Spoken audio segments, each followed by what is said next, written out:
Hello dear, तो welcome करता हूं जितने भी मेरे डियर सेकेंड ईयर के डियर स्टूडेंट हैं। स्वागत है। आपको पता है कि मैं सेकेंड ईयर में चारों सब्जेक्ट में आपको एक एक वीडियो डिफिनीशन का दे चुका हूं।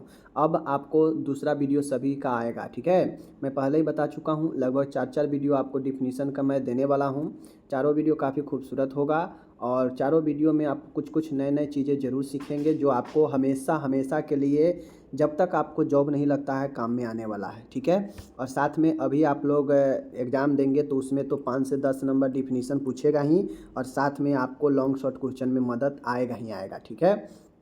चलिए शुरू से शुरू करेंगे फिर से। तो MSN 1 medical surgical nursing 1 definition number 2 है, यानी डिफिनीशन टर्मिनोलॉजी का दूसरा वीडियो है। ओके, चलिए शुरू करते हैं। पहला है यहाँ पे एंटी एस्पाज्मोटिक। देखिए, अभी जो मैं बता रहा हूँ MSN 1 में ज़्यादातर जो है आपको बीमारी के बारे में, दवाई के बारे में जानना है, ठीक है। पहला है एंटी एस्पाज्मोटिक। एंटी एस्पाज्मोटिक का मतलब होता है कि आप एक, देख लीजिए, आक्षेपनाशक। आक्षेपनाशक के मतलब होता है कि जैसे जो पेशियाँ होता है, जो मसल्स होता है, उसमें ऐंठन भरी पीड़ा होने लगता है, ठीक है। यह पेशियों की ऐंठनकारी पीड़ा को कम या नष्ट करने वाली दवाएं हैं, जैसे बुस्कोस्पान आदि। देखिए, ये जो होता है यह एस्पाज्मोटिक, जैसे ऐंठन भरी दर्द जो होता है ना, तो उस ऐंठन भरी दर्द को यह क्या करता है, कम करता है, समझ गए। तो इसीलिए इसे एंटी एस्पाज्मोटिक दवा कहते हैं। जैसे पेट पेट में भी आपको एस्पाज्मोटिक पेन होता है तो उसमें डाइसाइक्लोमिन दिया जाता है, समझ गए। तो वही कहता है एंटी एस्पाज्मोटिक, यह आपके मसल्स पर काम करता है, मसल्स को रिलैक्स करता है, जिससे ऐंठन कम होता है, और ऐंठन कम होने से पीड़ा कम होती है।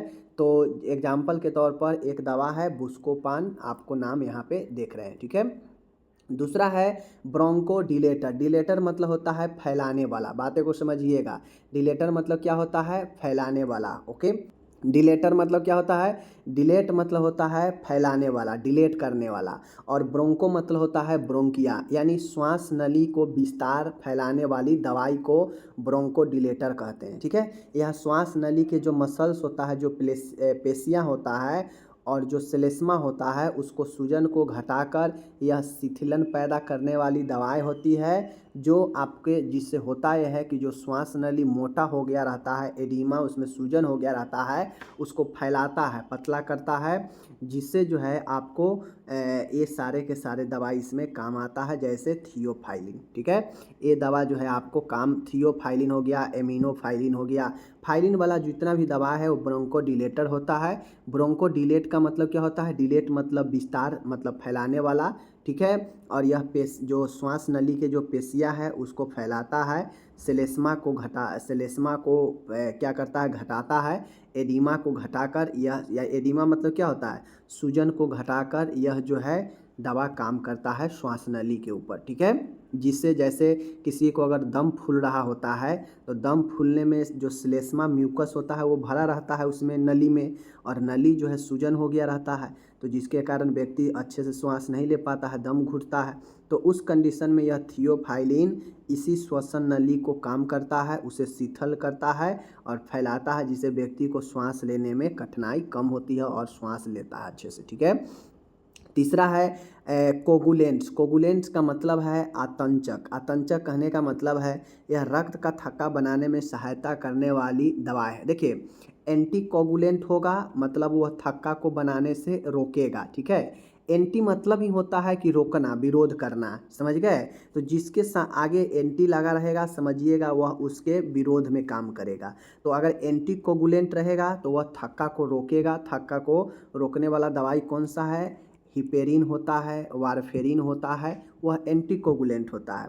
बट कोगुलेंट ऐसा दवा है जो रक्त को थक्का बनाने में सहायता करने वाली दवा है, जैसे विटामिन के का इंजेक्शन वगैरह, समझ गए। तो ये चीज़ें होता है। अब चौथा है यहाँ पे देख लीजिए, विचेरक। विचेरक मतलब होता है कैथेरेटिक। विरेचक कहने का मतलब क्या है, कैथेरिटिक, ठीक है। कैथेरिटिक, कैथेरिटिक का कहने का मतलब है यह आंतों में से मल निकासी करने वाली दवाएं है, जैसे लेग्जेटिव। जैसे किसी को अगर कब्ज बनता है तो ये विरेचक दवाई को हम लोग लेग्जेटिव दवा भी कहते हैं, समझ गए। यह दवा आंतों से मल को निकालने में काम आता है। गैस जैसे किसी को कब्ज वगैरह बन जाता है तो उसमें हम लोग कैथेटिक दवा यानी लैक्सेटिव दवा का उपयोग करते हैं। जैसे आपका बहुत सारे जो है लैक्टुलोज वगैरह आपको मिल जाता है, डूफालैक ब्रांडेड नाम है, आप लोग जानते हैं। ओके, तो लैक्सेटिव दवा का क्या काम है? यह लैक्सेटिव दवा जो है आपको कब्ज को, आंतों को सफाई करता है, कब्ज को जो है बनने से रोकता है। ठीक है, अब है यहाँ पे पांचवा है कॉर्टिकोस्टेरॉइड। कॉर्टिकोस्टेरॉइड एक प्रकार के स्टेरॉइड दवा है, समझ गए। स्टेरॉइड दवा है जो आपको विभिन्न प्रकार के जो है इन्फ्लामेशन में काम करता है। यह एड्रीनल कॉर्टेक्स के लिए प्रयोग में लाई जाने वाली दवा है। अब किसी को जब एड्रीनल ग्लैंड है, यह एड्रीनल ग्लैंड सही से काम नहीं करता है तो उस कंडीशन में क्या होता है, देखिए एड्रीनल ग्लैंड कहने का मतलब है कि जब सही से आपका काम नहीं करता है एड्रीनल ग्लैंड, तो चूंकि एड्रीनल ग्लैंड एक ग्लैंड है जो क्या करता है, स्टेरॉइड हार्मोन को रिलीज करता है। अब जब आपका एड्रीनल सही से नहीं काम करेगा तो कहीं ना कहीं वह स्टेरॉइड हार्मोन को सही से नहीं रिलीज करेगा, तो उस कंडीशन में बॉडी को चाहिए, तो उसके लिए यह कॉर्टिकोस्टेरॉइड एक दवा है जो स्टेरॉइड के रूप में होता है, जो एड्रीनल के ऊपर काम करता है, समझ गए। तो यह कॉर्टिकोस्टेरॉइड जो है एक स्टेरॉइड के रूप में मिलने वाली दवा है जो अलग अलग बीमारियों में जो है दिया जाता है। ठीक है, आगे चलिए। छठा है डायूरेटिक्स। डायूरेटिक्स कहने का मतलब है कि यह मूत्रवर्धक दवा होता है। ठीक है, एंटी अगर डायूरेटिक होगा तो वह मूत्र को वृद्धि को रोकने वाला होगा। ठीक है, लेकिन डायूरेटिक्स कहने का मतलब है कि यह मूत्र में वृद्धि करने वाली दवा होती है, जैसे फुरसामाइड, टॉर्सामाइड। ठीक है, ये सब दवा आपके मूत्र में वृद्धि करता है, इस सूजन को घटाता है, बॉडी में बीपी को भी कम करता है। तो डायूरेटिक्स का बहुत सारा काम है, सूजन को घटाएगा, बीपी को कम करेगा, समझ गए। यानी बॉडी में अत्यधिक जो तरल होता है उसको निकालता है। अब जब अत्यधिक तरल बॉडी से निकलेगा तो बीपी कमेगा, सूजन घटेगा बॉडी से, तो यह मूत्र के प्रभाव को कम करता है, वृद्धि को कम करता है। कौन दवा? देख लीजिए ना, मूत्र में वृद्धि करने वाली दवाएं डायूरेटिक्स दवा कहलाता है। बातें को समझ गए? चलिए आगे चलिए। सातवां है डिटर्जेंट, अपमार्जक। डिटर्जेंट कहने का मतलब है यह एक प्रलाक्षक या सफाई कारक पदार्थ होता है। अपमार्जक या डिटर्जेंट जैसे एनिमा वगैरह में साबुन तेल का एनिमा, आप लोग साबुन पानी का एनिमा आप लोग सुने होइएगा, तो यह एक डिटर्जेंट के काम करता है जो सफाई करने वाला पदार्थ होता है, जो आंतों को सफाई करने में प्रयुक्त की जाती है। ठीक है, तो ये चीज़ समझ गए। अब यहाँ पे आता है आपका, देख लीजिए मैं बता देता हूँ, इमेटिक्स दवा। एक होता है इमेटिक और एक होता है एंटी इमेटिक। अब इमेटिक जो दवा होता है यह वमनकारी होता है। वमन मतलब होता है वोमिटिंग।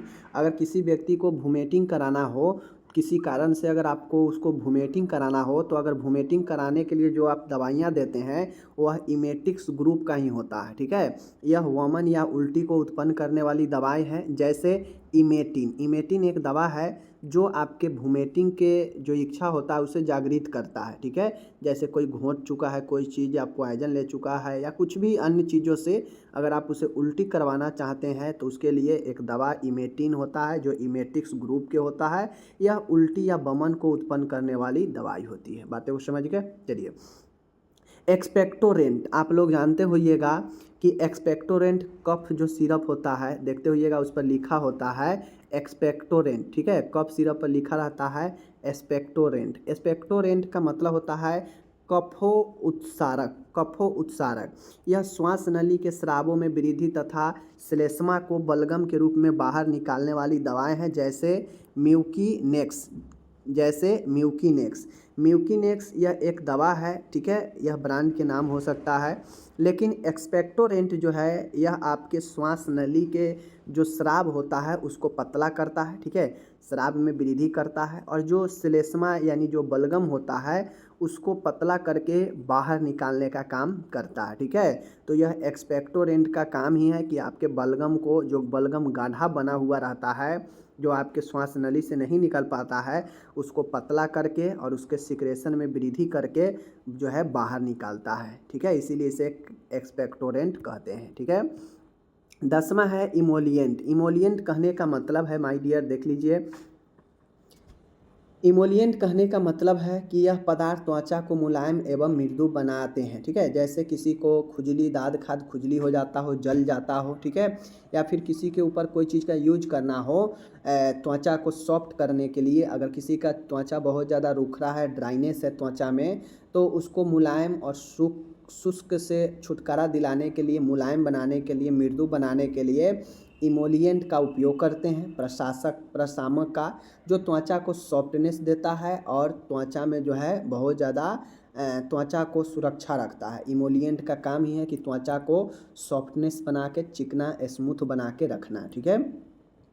हिप्नोटिक्स मतलब होता है एक ऐसा दवाई जो न चाहते हुए भी नींद उत्पन्न करता है, ठीक है। यह निद्राकारी प्रभाव को उत्पन्न करने वाली दवाएं होती है, जैसे लैम प्लस एक एग्जाम्पल है। हिप्नोटिक्स का कहने का मतलब है कि यह निद्राकारी होता है।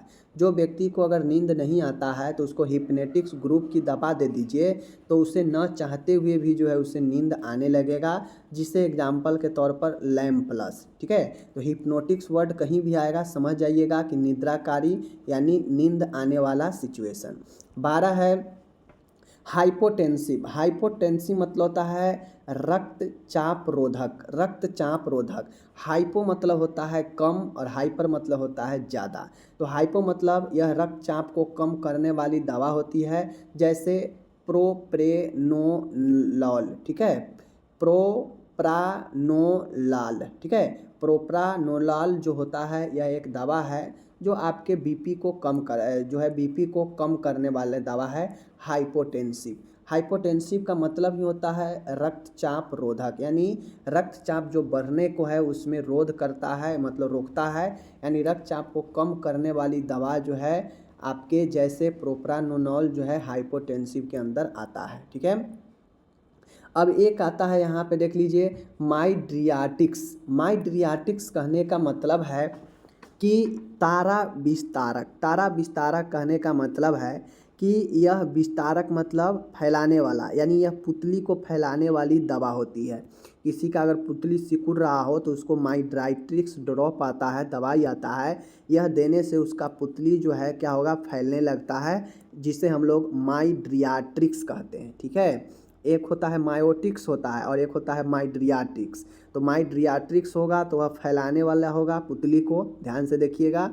और यहाँ पे देख लीजिए माइकोटिक्स है ना, माइड्रियाटिक्स फैलाने वाला, और माइकोटिक्स जो है वह संकुचित करने वाला, मतलब किसी का अगर बहुत ज़्यादा फैल गया हो तो उसको अगर सुटकाना है, यानी उसको जो है संकुचित करना है पुतली को, तो ये दवा होता है माइकोटिक्स। जैसे क्लोट्रीमाजोल एक आपके दवा है या ड्रॉप के रूप में, जो आपको पपिल्स को संकुचित करता है, सिकुड़ाता है, ठीक है। नारकोटिक्स, मादक औषधियाँ। नारकोटिक्स मतलब आपके सामने में है, नारकोटिक्स देख लीजिए। नारकोटिक्स कहने का मतलब है यह व्यक्ति में तंद्रा उत्पन्न करने वाली दवाएं हैं, जैसे मॉर्फिन, कोडीन आदि। तो नारकोटिक्स जो है मॉर्फिन और कोडीन एक व्यक्ति में जो है निंद्रा उत्पन्न करने वाली दवाएं है, जिसको लेने के बाद जो है व्यक्ति नशे में आता है, जैसे मॉर्फिन, कोडीन, और यह दर्द से भी राहत देता है दवाइयाँ। तो नारकोटिक्स दवाई एक प्रकार के मादक औषधि के अंदर आता है, इसीलिए दवाइयाँ बैन भी रहता है सबके लिए, ठीक है। जनरल यूज़ के लिए दवाइयाँ नहीं होती है। अब आगे है सीडेटिव दवाई। सीडेटिव दवाई कहने का मतलब है यह शरीर के गति को कम करने वाली दवा है, जैसे कैलम्पोज, ठीक है। कैलम्पोज जो है दवा यह सीडेटिव ग्रुप की दवा है। डाइजापाम भी सीडेटिव ग्रुप में आता है, जिसको लेने से व्यक्ति जो है बहुत ज़्यादा हिल डुल रहा हो, कंपन कर रहा हो बॉडी, तो उसका बॉडी शांत हो जाता है, गति शांत हो जाता है और व्यक्ति बिल्कुल जो है शांत रहने लगता है, इसीलिए इसे शामक दवा, सीडेटिव दवा कहा जाता है। यह शरीर के होने वाले गति को कम करता है, ठीक है, गति को कम करने वाली दवा है। जैसे कैलम्पोज ये दवा है जो आपके बॉडी में हो रहे अनैच्छिक गति को कम करता है, ठीक है। ट्रैंक्विलाइजर कहने का मतलब है यह औषधियाँ एक समूह है। ट्रैंक्विलाइजर एक समूह है जो आपके स्ट्रेस, तनाव को, एक्साइटमेंट, उत्तेजना को, घबराहट, एंजाइटी आदि को उपयोग होता है, जैसे डाइजापाम, एल्प्राजोलम। देखिए ट्रैंक्विलाइजर एक मानसिक रोगियों को दिया जाता है, यह एक ग्रुप की दवा है जो तनाव, उत्तेजना, घबराहट में दी जाती है, ठीक है, यह ग्रुप की दवा। जैसे डाइजापाम एल्प्राजोलम। ट्रैंक्विलाइजर को हिंदी में हम लोग प्रशांतक कहते हैं। प्रशांतक मतलब यह मरीज को घबराहट में, उत्तेजना में, तनाव में जो है शांत करता है, और यह डाइजापाम एल्प्राजोलम इसका एक उदाहरण है ट्रैंक्विलाइजर का। ठीक है। 18 है वैसोडिलेटर। अब देखिए, एक था आपका ब्रोंकोडिलेटर। ब्रोंको मतलब ब्रोंकिया को डिलेट करने वाला, फैलाने वाला, लेकिन यहाँ पे वैसोडिलेटर है। मतलब भैंस मतलब होता है आपका वाहिका। वाहिका मतलब समझ रहे हैं, ब्लड के जो, रक्त के जो नली होती है, वह रक्त के नली को हम लोग वाहिका कहते हैं। ठीक है। तो रक्त के नली को फैलाने वाले जो दवा होता है उसे वैसोडिलेटर कहते हैं। यह रक्त वाहिकियों में फैलाव उत्पन्न करने वाली दवा है, जैसे हाइड्रालिजाइन, नाइट्रोग्लिसरीन। ये दवा जो है आपके वैसोडिलेटर यानी आपके रक्त के जो नली है उसको फैलाता है, और फैलाकर जो है ब्लड सर्कुलेशन को सही करता है। तो ये दवा है हाइड्रालिजाइन और नाइट्रोग्लिसरीन। ठीक है। अब ये दवा कैसे काम करता है? मान के किसी को हार्ट अटैक आता है, तो हार्ट अटैक कब आता है? कहीं ना कहीं ब्लड सप्लाई अवरुद्ध होने से ही।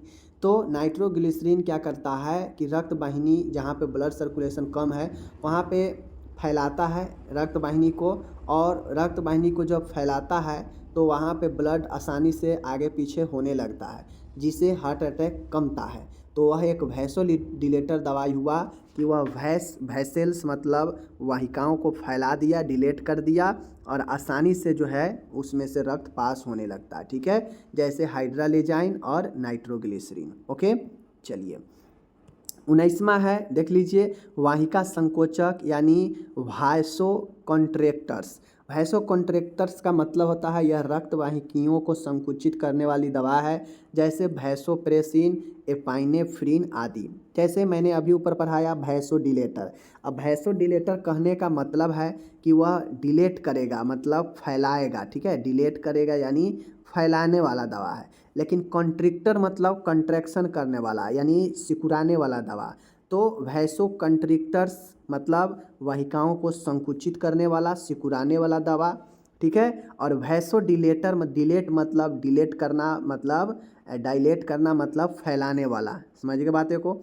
तो फैलाने वाला जब भी पूछेगा रक्त वाहिकियों को फैलाने वाला, तो रक्त वाहिनियों को फैलाने वाला दवा वैसोडिलेटर, वैसोडिलेट। ठीक है, वैसोडिलेट दवा। ओके। और अगर आपसे रक्त वाहिनियों को संकुचित करने वाला, सिकुड़ाने वाला पूछेगा तो वह वैसो कॉन्ट्रिक्टर्स होता है। ठीक है। कंट्रिक्शन मतलब संकुचित होने वाला। ठीक है, सिकुड़ाने वाला। जैसे एपिनेफ्रिन और वैसोप्रिन, ये दोनों दवा वैसो कॉन्ट्रिक्टर्स का है। ठीक है।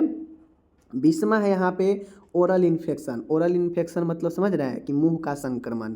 मुखीय अंगों में रोग कारक जीवों के प्रवेश के कारण जो संक्रमण होता है वह जो है आपके मुखीय संक्रमण होता है, या सीधा कहिए कि रोग उत्पन्न करने वाले जीव मुंह में जो संक्रमण उत्पन्न करते हैं, या फिर संक्रमण के कारण मुंह में होने वाले जो घाव बनते हैं। ठीक है, सूक्ष्म जीवों के कारण ही संक्रमण होता है, तो वह मुंह में होता है, इसीलिए मुखीय संक्रमण कहते हैं, ओरल इन्फेक्शन कहते हैं। ठीक है। 11 नंबर है पैरोटाइटिस। पैरोटाइटिस का मतलब होता है कि जो पैरोटी ग्लैंड होता है उस पैरोटिड ग्लैंड का इन्फ्लामेशन। और इन्फ्लामेशन जब आप लोग डिटेल से पढ़िएगा तो पता चलेगा। इन्फ्लामेशन में जो भी चीज़ें होता है, यह आप आइटिस देख रहे हैं ना, यह आइटिस इन्फ्लामेशन को ही दर्शाता है। और पैरोटी का मतलब ही होता है पैरोटिड ग्लैंड। पैरोटी जो है, पैरोटिड ग्लैंड से पैरोटी है, और आइटिस इन्फ्लामेशन को बताता है, यानी पैरोटाइटिस जो है वह इन्फ्लामेशन है किसका? पैरोटिड ग्लैंड का। अब इन्फ्लामेशन में होता क्या है? तो इन्फ्लामेशन में व्यक्ति को उस जगह पर दर्द होगा। ठीक है। उस जगह पर सूजन होगा। ठीक है। उस जगह पर जो है लालिमा रहेगा। ओके। लालिमा, सूजन, दर्द, ये सब जो है होता है इन्फ्लामेशन में। ठीक है। आगे आपका देख लीजिए 22 नंबर का बहुत अच्छा है, एस्टोमेटाइटिस। अब एस्टोमेटाइटिस कहने का मतलब है एस्टोमेटाइटिस मतलब ये नहीं कि एस्टोमेटाइटिस से एस्टोमेक नहीं। एस्टोमेटाइटिस का मतलब होता है मुंह का संक्रमण, मुखीय म्यूकोसा का पर्दा, इन्फ्लामेशन ऑफ ओरल म्यूकोसा। मुंह का जो म्यूकोसा होता है यानी मुखीय कैविटी में जहाँ भी इन्फेक्शन होगा उसे एस्टोमेटाइटिस कहेंगे। ठीक है। उसके बाद आता है फेरिंजाइटिस। फेरिंजाइटिस कहने का मतलब है कि फेरिंग्स का इन्फ्लामेशन ऑफ द फेरिंग्स, यही जो है फेरिंजाइटिस होता है। फेरिंग्स को हम लोग ग्रसनी कहते हैं और ग्रसनी का प्रदाह होना ही जो है फेरिंजाइटिस कहलाता है। और प्रदाह क्या होता है, इन्फ्लामेशन क्या होता है, तो जहाँ भी पूछे, जहाँ भी इन्फेक्शन और इन्फ्लामेशन पूछे, समझ जाइएगा वहाँ पे दर्द होगा, सूजन होगा, लालिमा होगा और वही जो है इन्फ्लामेशन कहलाता है। समझ गए। चलिए ये हो गया।